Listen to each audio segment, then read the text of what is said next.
America. My name is Yasmine, and you are watching Homeless Veterans Tell All. This is a new project very close to my heart. This is a new segment apart from my cooking show, Hungry for Change, which I will be filming again very, very soon, and I'm really excited. Now, let's get down to business. Homeless veterans. Two words that don't belong together, yet it is one of our greatest social, economic issues. Now, the picture that you are looking at is a picture of the STOP organization in Norfolk, Virginia. The STOP organization is one of the main agencies the VA refers veterans to who are at risk of becoming homeless. Now, I hold in my hand a list of local agencies given to veterans by the VA, to veterans who are in financial trouble. And this list happens to be my personal copy that I got from them 2 years ago when I had exhausted my GI Bill and just really struggling with college and not able to find employment. And these places range from Vietnam Veterans of America, we have the domestic violence shelter, we have the homeless prevention program, there's the Virginia Beach Community Development Corporation, there's a Star of the Sea social outreach, and so on and so on. And the question that we'll explore over the next few months is, does their program, Homeless Veterans, or Homeless Prevention, I should say, in fact effective? So we're going to discover that as we interview the veterans over the next couple of months, okay? Let me tell you why I've taken on this project. There are thousands of veterans who are still struggling to find their worth and their way back into our society. And my goal with this docuseries is just so that you and I can take a closer look into the lives of our veterans who are still, shockingly, still sleeping on the street. So you're going to hear very personal stories. You're going to hear triumphant stories. And my hope is you won't just be watching, but you'll also be moved to take action. And then you and I can tackle this social, economic issue one veteran at a time. Here's a fact for you. There are over 50,000 homeless veterans on any given night across America. And 4,400 out of those 50,000 that you see on park benches, sleeping on the streets, or perhaps you've seen them at your local gas station asking you for money, or perhaps they're sleeping in shelters on the back of their cars, are women. And I used to be one of them. Nearly 2 years ago, the back of my truck, the picture you see there, used to be my home, parked on campus at Norfolk State University until I was granted campus housing the following semester. Here's another fact for you. In the state of Virginia alone, women make up 8% of the homeless veterans population. Now, I am a proud former U.S. Navy sailor and now a teacher and a chef, and I want to say to every veteran watching who are probably maybe struggling right now, perhaps you are on the verge of losing your home, or maybe you can't find work, maybe you're depressed or you're suicidal. I want to say to you today that I am a living proof to yes you can. If you first of all believe in yourself and never ever allow your dreams to die or allow somebody else to kill it for you. Homelessness has changed my life and has opened so many doors for me. While some people may see it as as a shame or maybe felt pity for me, but I really see it as a gain and a glory, because not all of us were born to fit in. And God somehow used the Navy to get me out of where I was, to bring me to this very moment. And sometimes life requires all of us to take a detour. And I am so grateful that I had gone through this for this very moment. There's a myth that homeless veterans have lived under that I would like to investigate. And the myth is, many of us simply believe that homeless veterans are either lazy, crazy, don't want to work, or perhaps we have a victim mentality like Lieutenant Dan, or maybe we're struggling from PTSD or from some sort of physical injury from the war. And I want to tell you that's not true, because there's always a story behind the story. And today we kick off this project with the telling of my own story. Today I choose to become transparent and open up about my own pain and my own setbacks, and introduce to the world a 5-year-old little girl named Yasmine, a Haitian young girl. So let's go back to my place and have a little chat. I'll see you in a few moments.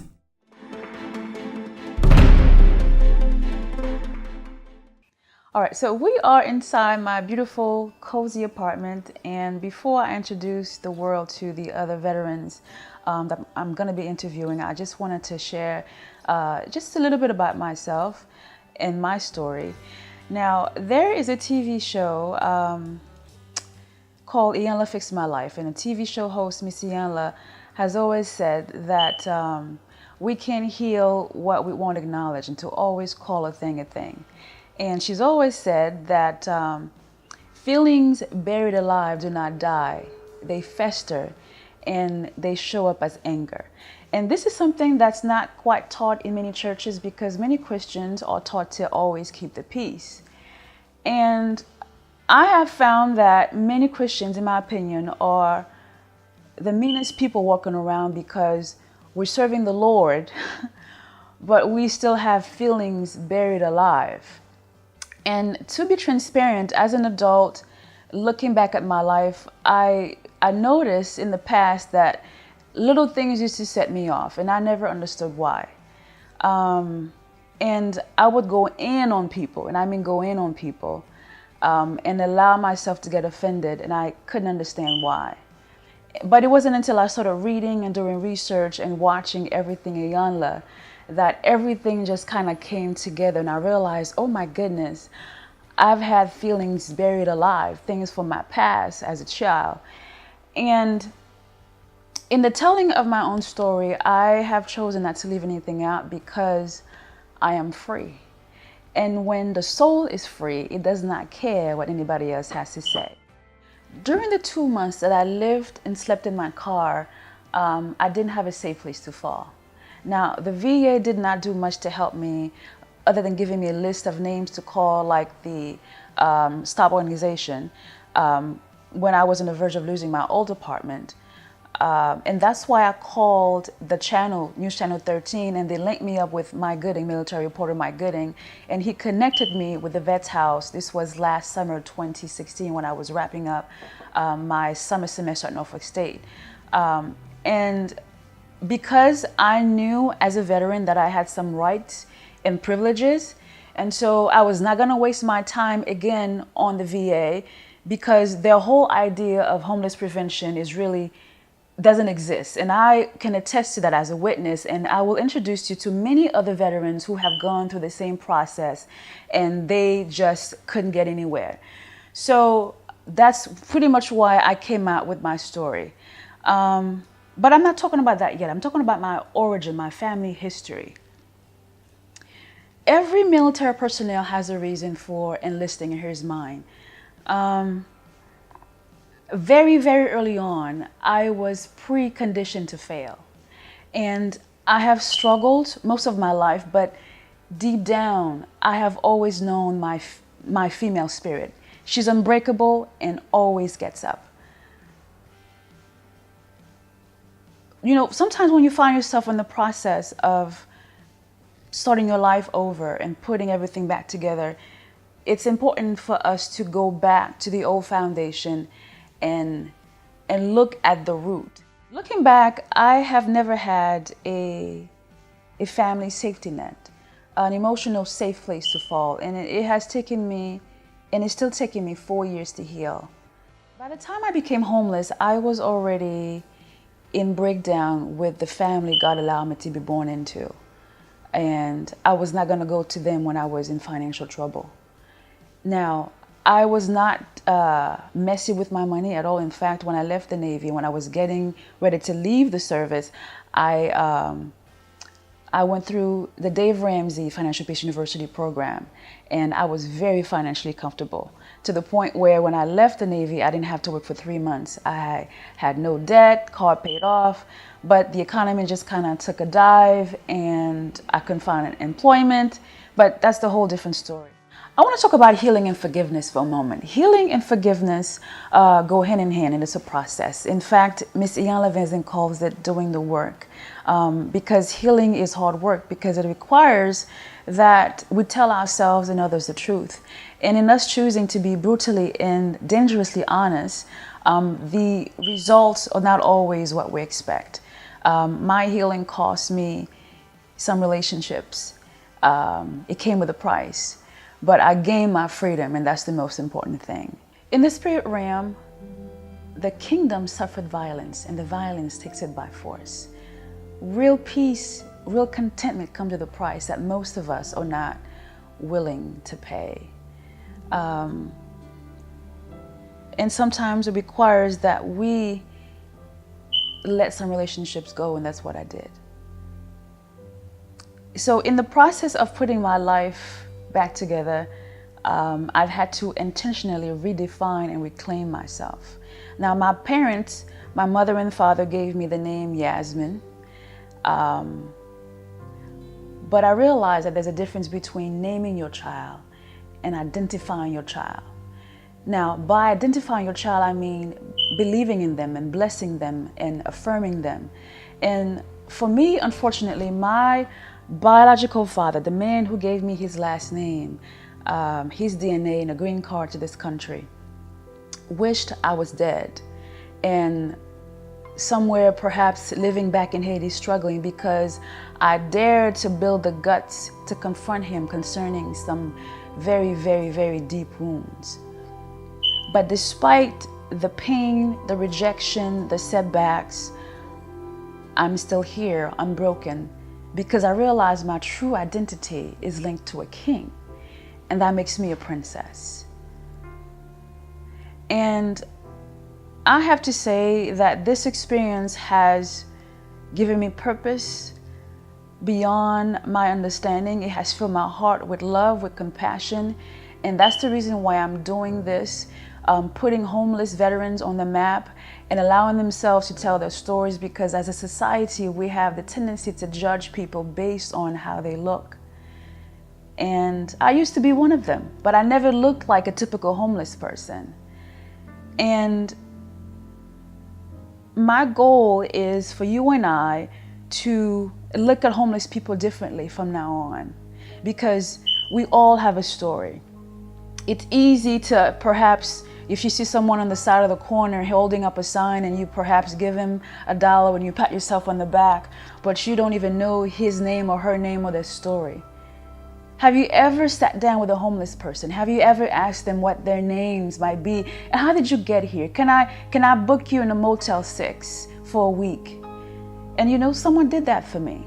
His name is Pastor Kirk Houston. And he is now my pastor, because the church I used to attend once told me, and I quote, "Miss Charles, we don't help our members with rent." This was before I lost my old apartment.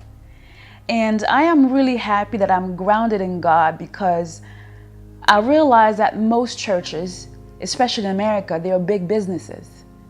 You know, pay your tithes. Just pay your tithes, because we have a staff to pay and a lifestyle to keep up with. But I'm so glad that God kept me. My experience with homelessness has pushed me. It has given me purpose and passion beyond becoming a wife and a mother, like most Haitian women are pressured to do, which I find very honorable. But a part of me, I have always felt that I wanted to do something beyond the traditional calling of a woman, and leave my mark in the world in a more meaningful way, and loving myself in the process as a single woman. And I couldn't be happier now because of this experience. Let me say this to parents watching. Relationships break up, and if you ever find yourself in a breakdown with the mother or the father of your children, your first priority is to secure that child in your love and in the love of the partner who left, or in the partner you left. Never use that child to intimidate, to control, to destroy, to hurt the other parent, because one day it's going to cause you great pain. One day when that child grows up like me and gets the guts to confront you, sir or ma'am, you may not be strong enough to stand in it, to stand in your own brokenness, in your own dysfunction, and own your truth. And I'm speaking as a child, as a woman now who grew up in dysfunction, in mess, in generational wounds, in generational damage, who made it despite the odds. There is an old proverb that says, honor your mother and your father. And I dare say there are some parents who make this task more difficult than it should be, because there are some men out there who had no business having children, sowing their seeds everywhere. But God allowed it in His wisdom and used that seed, and I was born. I have a message to my siblings, and especially to my father, if you ever find this video, and I hope you do. Pay attention. Before a soul comes down to earth from heaven during conception, it already knows and accepts the conditions it will be born into. So, sir, before you ever got together with my mother, before you ever held her hand, before you ever gave her a kiss, I was already valuable and always will be. I'm very clear about who I am. You have said some evil things to me and about me that could have pushed me to suicide, but I am still here. And you have used your other children, my siblings, to agree with your craziness and belittle me. The very ones whose diapers I used to change and bathe and feed them, and they have somehow all of their lives have felt entitled or superior to me because I was the one born out of wedlock, their older sister. And I'm amazed at how you used to refer to me in Creole as petite de yo. I regret having bastard children. And that's interesting because there's a pastor who used to say there's no such thing as bastard children, but only bastard fathers. I want you to know that I know who my father is, and He adores me, He loves me, He affirms me, and best of all, when I was sleeping in my car for 2 months, He was with me the same way He was with Joseph in the pit. And I didn't have to lay on my back, make a baby, to get back on my feet. I did it with sheer guts and determination. And I still have my dignity. I still have my dignity. And I made it despite the odds, despite your cursing. I know who my father is. And I am the apple of God's eye, meaning I am His reflection, and I rest in His love. Let me be clear. From father to siblings, you have no idea who Yasmine is. And God is going to display His love and His glory through the child and the sibling you cannot stand. Mark my word. I want you to know that I have forgiven you. It took me some time to get there because, again, healing is a process. It's not just one prayer. It took me time and prayer and confession and counseling to get to this girl.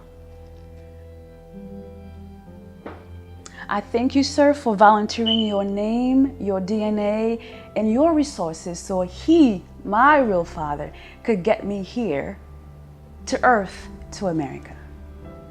I thank you. This is how I got into the Navy. You know, there are thousands of men and women like me who join the military not because, we want to die in combat or lose a limb or become a hero. Many of us who raise our right hand and take the oath to serve and protect America do so, of course. There's honor in serving and wearing the uniform. But deep down, we're looking for 3 things. Number 1, we're looking for acceptance, validation, and self-worth. And for me, I didn't find none of these things at home, and therefore putting on that proud Navy uniform gave me a sense of being. The Oscar-winning film Fences with the great Denzel Washington and Viola Davis tells the story of many men and women like me who joined the military for those reasons. In the movie, the character Corey, the son of Troy and Rose Lee, reminded me of me. It was mind-blowing to see myself, my character being played on the big screen because I was Corey. Corey was naive yet strong, feisty yet innocent. And just like Corey, I too was terrified of my father. Always walking on eggshells around him. I remember at the age of 5, I used to pee on myself just when I would hear the sound of his voice simply calling my name. And later on, after moving to America from Haiti as a teenage girl, living in Brooklyn, I felt like an outsider, an unwanted guest, living with his wife and their kids, my siblings. Now, towards the end of the movie, Fences, Corey joins the Marine Corps and I joined the Navy, just 4 months after finishing up culinary school. Celebrity chef Bobby Flay was promoting his first book, Boy Meets Grill, in this picture, and I was part of the volunteering crew. And my encounter with Bobby planted the very first seed in my head that for the first time that I could be somebody. I was working as a pastry chef, a pastry cook in Times Square at a ESPN Zone when I enlisted. And around that time, I got robbed at gunpoint by 2 young boys just one late evening coming home from my internship. And what happened was I got off the train, I took a dollar cab in Canarsie in Brooklyn. That's what they used to call them at that time, and I think they still do. And the next thing I heard was, with a gun pointing to my head, "Give me your bag, bitch." And that was it for me. So after that horrifying experience, I had no desire to stay in New York any longer, and life at home was miserable. And a few months later, I was off to boot camp, February 14, 2000. And there was a whole new world waiting for me to explore in the Navy. This is my picture in boot camp. But behind that smile was a lost and a broken woman. That's me in my school uniform in Haiti, always smiling and dancing, and I still do. But I never got to be a daddy's girl. My parents were never married, and after 10 years and 3 children later, they split up. My father moved to America, and shortly after he got married, and he started a new family in Brooklyn. And as a child, stuck in the middle of 2 broken adults having children, I paid the price.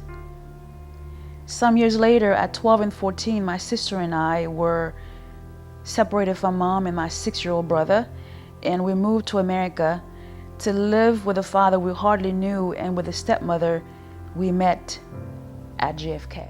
Imagine with me, you're 12 years old, right?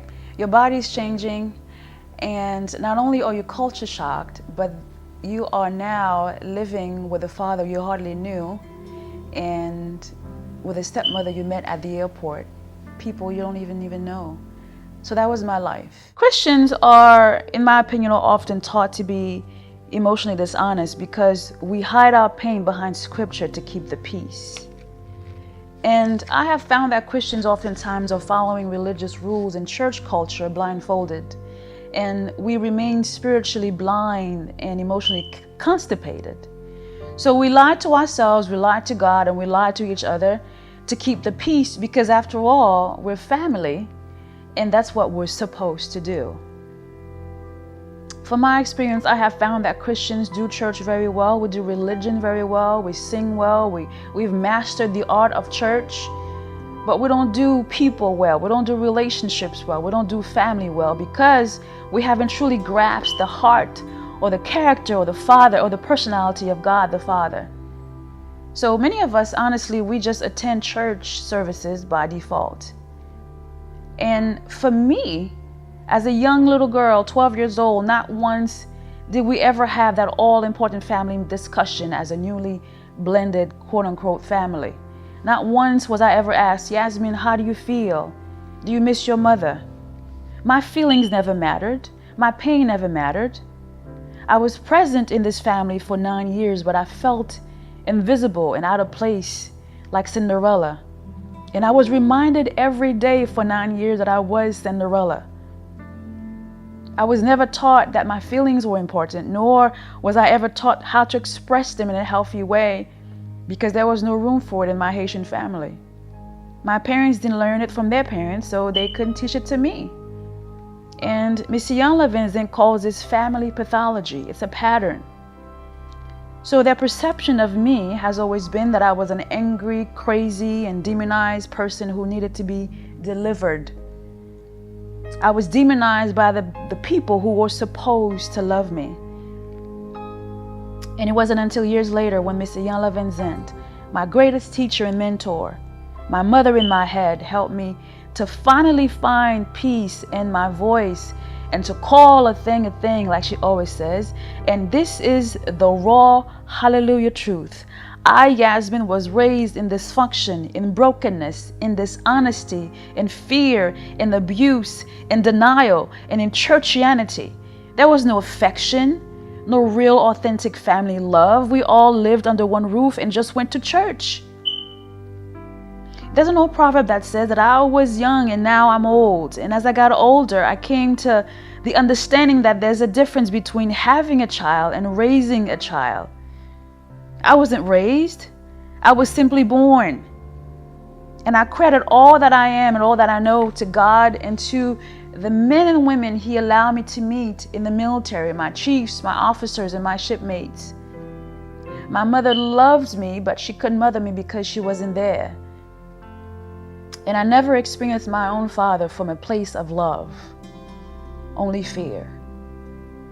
And as a female child, her father, as a woman, your father is the first man you're supposed to have a relationship with. And I have to say, for a very long time, I hated him for thinking it was okay for him to put his hands on the mother of his children, my mother. I know that not all relationships work out, but I hated him for the way he left us in Haiti and moved on so quickly. Children are innocent souls, but they know what's up. And somehow they always blame themselves when mom and dad breaks up.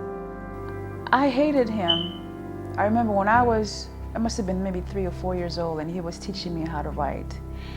And I kept putting out my arm like that, and that, I guess, made him mad. So to have my arm the way he wanted, he grabbed a rope and he tied my arm, literally tied my arm like I was some sort of goat around my body, so I could hold the pencil the way he wanted. That was very terrifying. I hated him for thinking that it was okay to beat me. I hated him for the scar the beating left on my right breast and the emotional scar it left on my 14-year-old female soul. I hated him for the time he wouldn't let me call my mother for months, and I mean months, 6, 7 months. Perhaps thinking that he was punishing her, but the truth was, he was punishing me because I was a teenage girl and I needed my mother. And when he would finally let me call mom in Haiti, he would monitor the calls. He used to suggest that I call his wife mom. I judged my mom as being weak for staying with a man who would beat her in front of her children and leave her. If you're in an abusive relationship, never ever stay for the kids. Because especially when you have daughters, when they grow up, they may not be able to connect with you as two adult women and have a difficult time connecting with men. I have to be very honest. Men do not impress me. Perhaps maybe I haven't met my hero. But this is one important lesson I learned as a woman. When you are in an abusive relationship, do not ever stay for the kids. Because not only do you pay the price, but your daughters also pay that price. So I judged my mother for staying, and I had to repent and forgive myself for judging her. I also felt bad for my stepmother for taking in 2 young girls who weren't hers when her own mother wasn't in her life. And the truth is, she couldn't mother me either. I was just a kid back then and I didn't understand a whole lot, but later on, as I got strong thanks to the military and the people that I met in the military, I began to ask questions. I started putting the pieces of my life together like a puzzle, and I was pissed off. I was angry. Anger to me is not a bad thing if you use it in the right way. For the 9 years I've lived under their roof before I enlisted, it was a nightmare. One of my siblings attempted suicide. The beating. My father beat me one time like I was Patsy from 12 Years a Slave. My father came home one Saturday morning from work during his lunch break specifically to beat me up. And he came home with some metal wire thing because he's a mechanic. And he beat me because he heard that I wanted to have a part-time job, you know, just like any teenage girl living in Brooklyn, and wanted to have your own money. And I wanted money to do my hair and send mother money. And that made him mad. And I remember that thing was cutting through my flesh. My father beat me with a rage. My father beat me like he caught me stealing something. My father beat me until he started to sweat. And I remember pretending to pass out, and I fell on the floor between the couch and the wall. And even then he continued to beat me.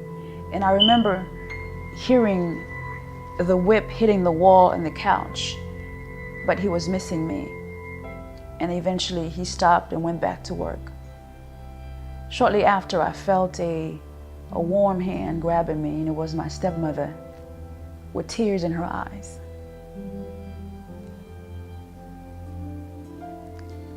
She took me to my room, and that was the nicest thing she's ever done for me.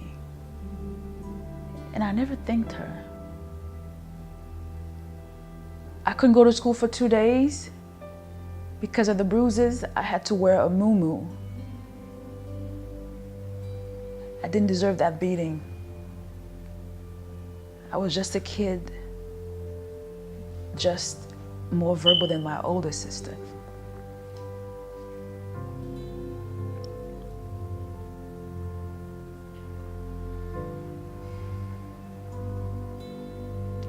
Sorry. Phew, I didn't think I would cry.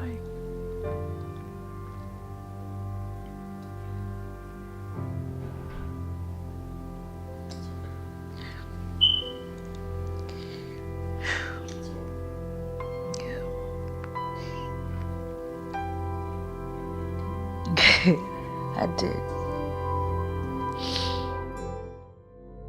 The beating happened during 7th grade.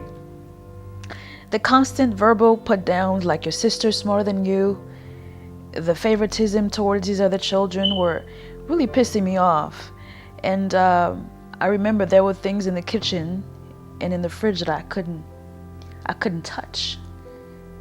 I used to watch Chefs Jacques Pepin and Julia Child every Sunday on PBS at 3 o'clock because I love food, and I still do. And it's funny, I'm at a culinary school now teaching culinary arts. There was nobody to defend me, to stand up for me. I was a child. My body was changing.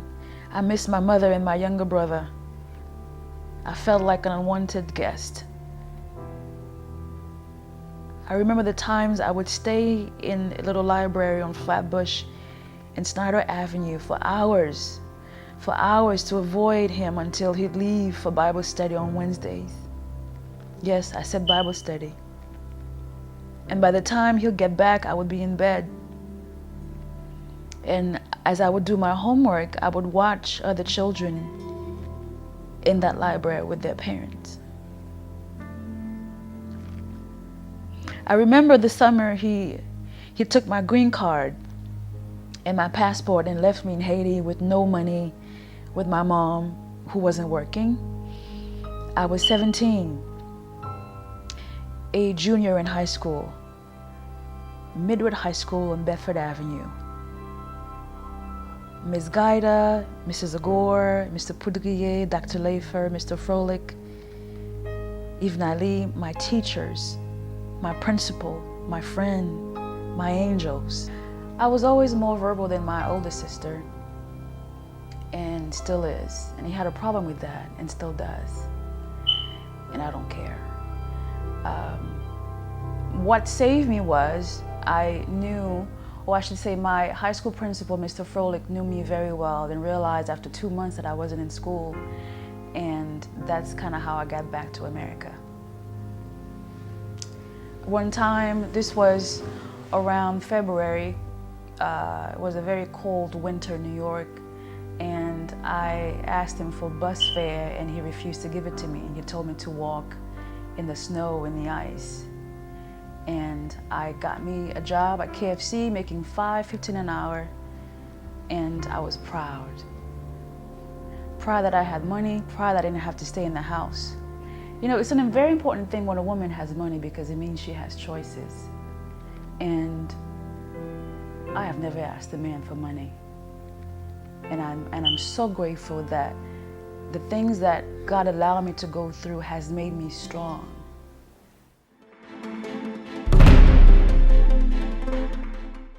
I grew up in a culture where it is taboo for a young woman to leave her parents' home before marriage. But I always knew there was something different about me. So rather than blindly walking down the aisle like most Haitian girls do in their 20s, I walked into a Navy recruiting office on Flatbush Avenue and enlisted for 5 years without telling anyone. That was my elope. And my life was forever changed. I remember asking my recruiter if I could still cook because I was already a professionally trained. And cooking is a very important thing in the Navy. It's a very important job, feeding the sailors and the Marines, and I loved it. I was exposed to a whole new world that I never knew existed. My shipmates became my family, my chiefs, my officers became my mentors. The USS Harper's Ferry and the USS Germantown was my home, and I traveled the world. I met the Terminator and ate KFC in Singapore. I saw Boyz II Men live in concert in Tokyo. I met 4 legged friends in a farm in Australia. I dined with an American family in Hong Kong. I cruised in Cairns, Australia. I ate turkey legs in Tokyo Disneyland. I danced in Hawaii. I got my hair braided in Brisbane. Africans are everywhere, by the way.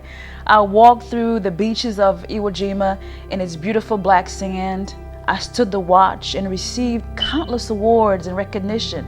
And finally, I was part of a team. Finally, I was somebody.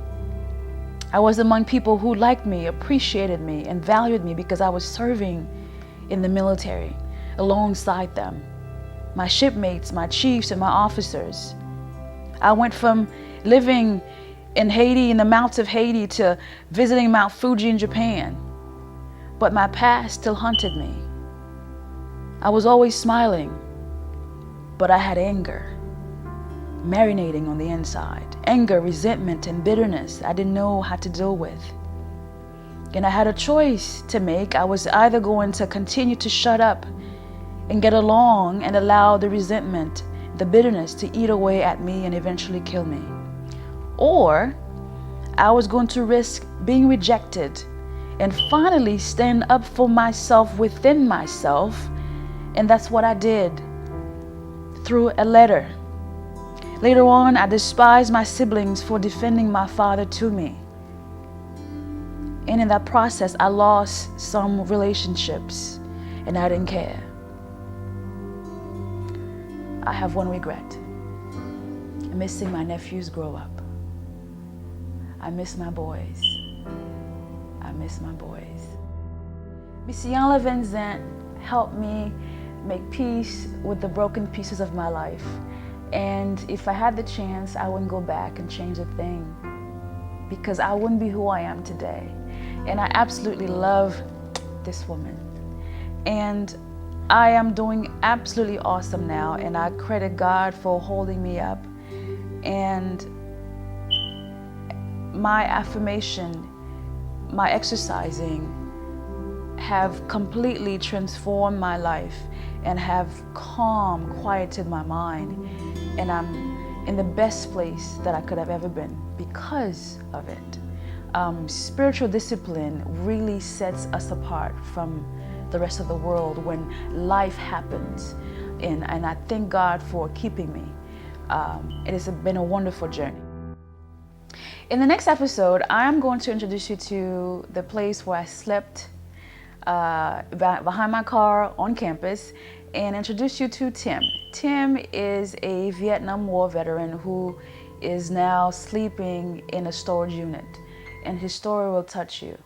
I want you to subscribe and tune in next time, and I leave you with the words of Miss Yasmine Charles. Be in peace and not in pieces.